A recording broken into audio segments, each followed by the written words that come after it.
آگے حدیث نمبر 108 آگے.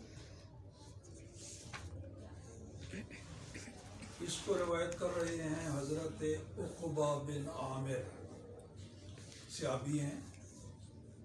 خرج یوما فصل، نبی پاک صلی اللہ علیہ وسلم ایک دن نکلے اور جو لوگ احد میں شہید ہو گئے تھے ان کا جنازہ پڑھا، جیسے میت کا جنازہ پڑھا جاتا ہے.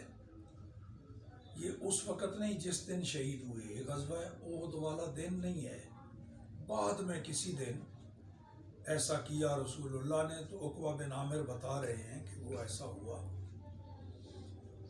نماز جنازہ پڑھا اور پھر ممبر پر تشریف فرما ہوئے اور کہا انی فرطکم، میں بھائی تمہارا پیش رو ہوں گا، پہلے میں آگے جاؤں گا اور میں تم پر گواہی بھی دوں گا قیامت میں.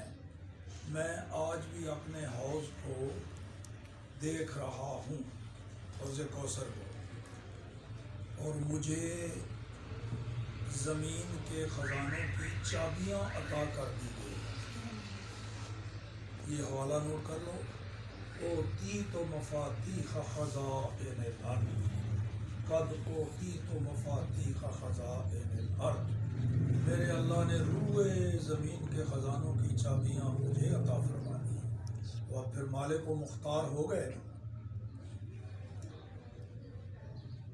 مجھے یہ ڈر نہیں کہ تم سارے میرے بعد مشرک ہو جاؤ گے، ڈر مجھے یہ ہے کہ تمہیں دنیا کا مال بہت مل جائے گا تو تم اس میں زیادہ رغبت کرنے لگ جاؤ گے.